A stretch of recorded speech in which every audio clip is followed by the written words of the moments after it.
At lalagyan ko yon ng Rosmar and Diwata Pares Overload. So ako naman, dahil nga sa sipag niya na feel ko yung sarili ko dati, parang nakikita ko sa kanya, naging idol ko din talaga siya sa hindi pagsuko sa buhay. So kaya kami talagang okay. Kaya hindi ko alam sa mga tao pinag-aaway kami. Tayo rin kayo ng pares nyo, magnegosyo kayo. Yun yung message na binibigay ni Diwata sa inyo. Nung lumabas si Diwata, biglang sumikat agad yung pares. Ay oo, close na close kami niya ni Diwata. Saka bilang matagal na nasa business industry, talaga, saka bilang matagal na ako sa social media, talagang ginaguide ko siya kung anong tama at hindi tama. Kasi hindi naman dapat hatakan pa babae, dapat talaga supportahan. May business siya, may business ako, hindi supportahan natin lahat, di ba? Lahat ng business, para mas maraming mag-business dito sa Pilipinas kaysa pumunta ng ibang bansa, di ba? Isa-isa muna tanong ko rin sa payo. Anong favorite French fries flavor na Sour cream ako, sour cream. Barbecue. Sour cream. Ako, cheese. Ako barbecue. Sa French fries, meron pa ba kayo Juice. Yung juice ulit masarap. Juice gamit namin, pati sa kanya, sa paresan niya, easy brand din. Yung lychee, kahit walang yan, kahit di malamig gusto.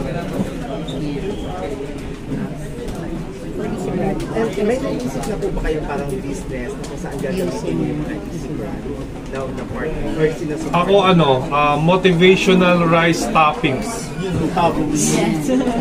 Motivational rice toppings. O, di ba may toppings na? Hindi naman sa kanin.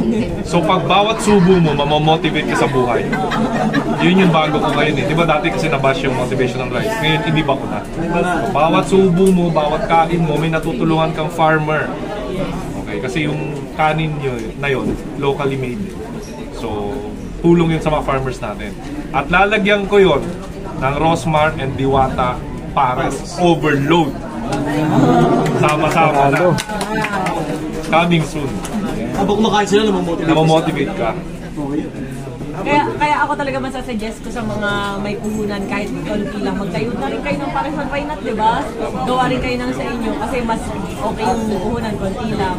Para kumbaga mas marami tayong staff na natutulungan. Kasi isang staff, katulad ako, 60 staff, 60 sa Tagaytay, 60 sa Laguna. Imagine 120 family yung nabubuhay namin. So, kaya Diwata, alam ko marami rin talaga kasi 24 hours. Imagine dami naming napapasahod, ang daming pamilya na nabubuhay. Diba? Tsaka ito statement in fairness sa mga taong nahihila pababa kay Diwata, na mga lahat na nambabash.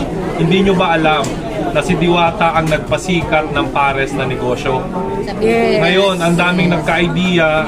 Kasi maliit lang yung puhunan eh. Diba? Kaya okay lang na magtayo rin kayo ng pares nyo, magnegosyo kayo. Yun yung message na binibigay ni Diwata sa inyo. Sa ako napapasin nyo, yung tindahan ni Diwata, yung mga katabi, bumenta rin. Yes, Inabang din sila lahat. Pati katapat niya, pati mga vendor, imagine nyo, diba? Ang daming kumita dahil nga sa nag-trending na Pares Overload. And iba-ibang lugar na may Pampanga pa, may Pares Overload din. Super daming nabigyan ng idea, kagaya na ako. Yung pares kasi di ba matagal na yan. Pero hindi pinag-uusapan. Nung lumabas si Diwata, biglang sumikat agad yung pares. Dapat yun yung dapat tulungan natin siya lalo. Kasi the more na mas marami siyang gagawing ganyang negosyo, mapapatok. Tama. Hindi yung parang binabash siya dahil lagi siya nakasimangot daw or what. Kasi alam nyo guys, sa totoo lang, ako sa totoo lang nakapagod talaga na ang dami nagpapapicture, nagpapabideo grip pa nga yung iba, diba? Pero iniintindi ko kasi ako medyo sanay na ako sa tagal namin sa social media. Kaya nakakuti kami. Pero si Diwata kasi ang pinunta niya dito is business para mabago yung buhay niya, mabago yung buhay ng nasa paligid niya. Eh nangyari, ginawa niya celebrity. Ginawa niya estatwa na... At sa papala na lang nakasimangot ako. Ito na talaga yung mukha ko. Ganyan talaga siya. Yung mga video na dati, ganyan lang talaga. Ganyan yung mukha niya. Ito na yung smile. Anong gagawin ko? Ito ha, may isa akong lagi sinasabi every time na may magsasabi sa akin na CEO na ba't ganun si Diwata. Sinasagot ko sila. Alam niyo, hindi naman sa pag-ano, marami akong LGBT friends. Ang Becky kasi talaga, sa totoo lang, ma-okray, kunyari, tsaka mo, pero hindi naman niya ibig sabihin ang pangit mo. Parang expression lang nila, na minamasama ng mga tao kasi. Parang sobrang binibigyan ng big deal. Kasi nga, pag binash nila to trending, kikita sila, ito naman, Maghanap na sila may puputas, diba? Kaya kapag mag-birthday ka, Liligpas din yan. which is totoo naman talaga, nilipas din talaga. Mas masama pa, last mo na yan. Kaysa last mo na yan. Ulit, Mamili ka, lilipas din yan o last mo na yan. Diba hindi nga yun sinabi para mambwisit? Kasi nga sabi nga, mas mabilis sabihin yung happy birthday kaysa lilipas din yan.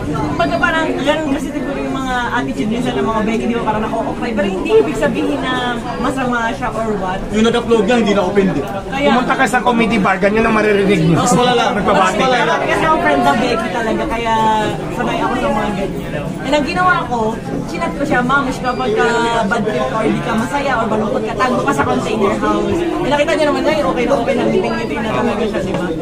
Ano naman lahat, parang nag-guide naman lahat, nababago naman. So wag natin agad i-judge na sa magpako, na magpatulong. Hindi naman sa ganun. At saka ano bang atraso ko, yun lang yung hindi nagpa-picture, hindi ko lang nabatin, na din ako lang sa biro, short clip lang kasi pinakita nila. Masama na ba yun? Pati nga yung 1.5. Yun lang bang basihan para galit na galit kayo sa akin? Diba? Saka yung 1.5 isang picture. Tumawag siya sa akin. Hindi yun ako. Imagine yung Marami kasi ngayon talaga gumagawa ng fake account gamit yung pangalan ko na ginagamit na talaga sa hindi maganda. Siyempre, Ang yun dami. ang mag-abuse eh. So ako naman, as long as sabi ko na wala akong ginagawang masama, lumalaban ako ng patas sa pamamaraan, wala akong taong inagrabyado, may perwisyo, gulang, wala akong pakialam sa mga basher. Kasi wala naman yun natulong sa akin na mabuti. Diba? So bakit ko sila intindihin? May stress ka lang. Masisira na yung ganda ko pag pinatulan mo pa yan. Kaya wala akong basher na sinagot, nung nagngangaw din ako wala. So, Ibig I don't care. sabihin, ganun ka na po kasikat. At di nila matanggap Di nila yun. matanggap. Kaya nga kasi nagsama-sama ang mga Kaya pinakamalakas. nihila di ba? ako. Kaya talagang joint force. Sobrang sobrang blessed. May pinsan po ako na ang message ko lang sa mga basher, ganito na lang. Sorry lang.